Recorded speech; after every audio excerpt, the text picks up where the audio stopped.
Assalamualaikum warahmatullahi wabarakatuh. Selamat siang Bapak Joko. Perkenalkan nama saya Muhammad Iqbal dari kelas Bapak yaitu kelas MJ 107 dengan mata kuliah Ekonomi Mikro. Nah, pada video kali ini saya akan membuat presentasi sesuai dengan soal ujian tengah semester yang Bapak berikan, yaitu membuat video presentasi terkait kebijakan mikro dari pemerintah. Nah, saya membuat video ini dan menemukan kebijakan dari pemerintah yang sempat fenomenal ya Pak, di tahun 2022, yaitu terkait penetapan harga eceran tertinggi atau HET minyak goreng. Baik, pada slide kedua ini, untuk memahami kebijakan HET minyak goreng, kita perlu melihat konteks krisis yang terjadi pada periode 2021 sampai dengan 2022. Nah, pada periode ini terjadi lonjakan harga global, yaitu harga CPO dunia naik tajam akibat tingginya permintaan global dan gangguan rantai pasokan. Nah, dengan kondisi ini mendorong produsen dalam negeri untuk lebih memilih ekspor karena harga di luar negeri jauh lebih menguntungkan. Dampaknya, pasokan minyak goreng di dalam negeri berkurang drastis dan harganya di pasar domestik melonjak. Nah, situasi inilah yang akhirnya mendorong pemerintah untuk melakukan intervensi melalui kebijakan HET untuk dengan tujuan melindungi daya beli masyarakat. Nah, ada identitas kebijakan. Nah, nama kebijakannya yaitu penetapan harga eceran tertinggi minyak goreng dengan dasar hukum yang diterbitkan yaitu Peraturan Menteri Perdagangan Nomor 6 Tahun 2022 yang mulai berlaku pada tanggal 1 Februari 2022. Nah, kebijakan ini diterapkan pada era pemerintahan Presiden Joko Widodo dan diterbitkan oleh Kementerian Perdagangan Republik Indonesia sebagai respon atas lonjakan harga minyak goreng di pasar. Nah, pada awal penerapannya, pemerintah menetapkan HET minyak goreng sebagai berikut. Yang bisa kita lihat bahwa minyak goreng curah itu 11.500 per liter.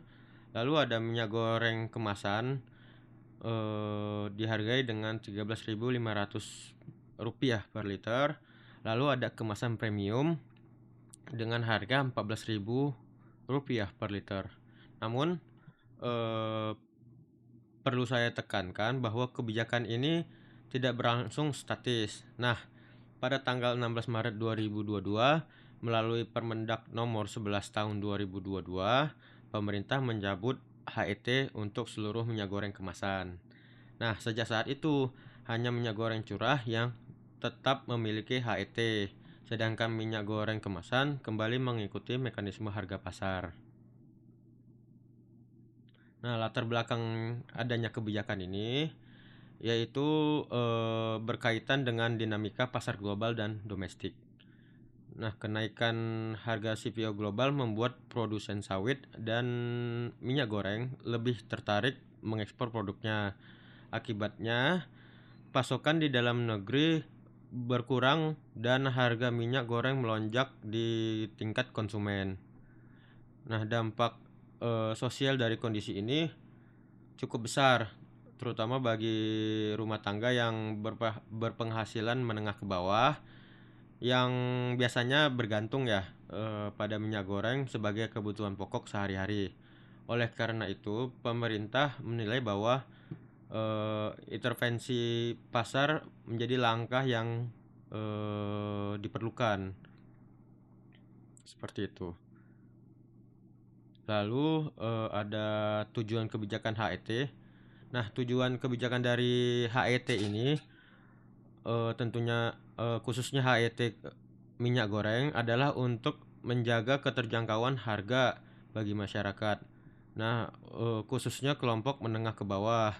Selain itu, kebijakan ini tujuannya untuk mengendalikan inflasi, yaitu untuk menstabilkan harga bahan pokok untuk menekan laju inflasi nasional. Lalu ada menjamin ketersediaan minyak goreng di pasar domestik, terus serta mencegah terjadinya spekulasi dan penimbunan barang oleh pelaku pasar.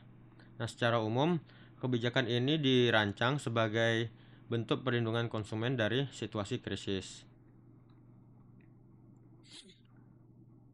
Nah, dari sudut pandang ekonomi mikro, Pak, HET merupakan contoh nyata dari price ceiling, yaitu harga maksimum yang ditetapkan pemerintah di bawah harga keseimbangan pasar.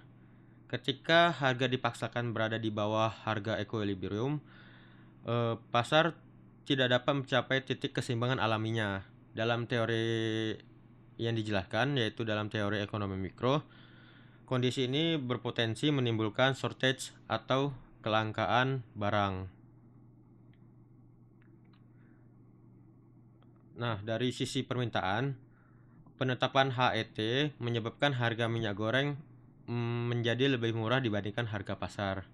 Akibatnya, kuantitas yang diminta oleh konsumen meningkat tajam. Banyak konsumen yang membeli minyak goreng dalam jumlah yang banyak ya dari biasanya. Bahkan ada niat untuk menimbun. Nah, perilaku ini memicu panic buying dan menyebabkan antrian panjang di berbagai retail modern di hampir seluruh wilayah Indonesia. Nah, dampaknya dari sisi penawaran, produsen dan distributor menghadapi tekanan besar. Harga HET dianggap tidak mampu menutupi biaya produksi dan distribusi yang meningkat akibat mahalnya bahan baku. Akibatnya produsen mengurangi pasokan ke pasar domestik atau mengalihkan penjualan ke pasar ekspor. Nah, distributor juga membatasi penyaluran ke retail sehingga kuantitas yang ditawarkan di pasar domestik menurun secara signifikan.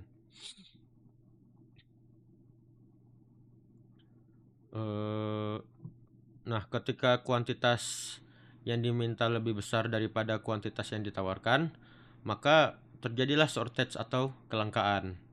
Dalam praktiknya, minyak goreng menjadi sangat sulit ditemukan, terus rak-rak toko banyak yang kosong, lalu pembelian dibatasi maksimal 1 liter per orang. Nah, dan antrian panjang terjadi di mana-mana. Selain itu, muncul pasar gelap di mana minyak goreng dijual dengan harga jauh lebih tinggi dari HET secara ilegal.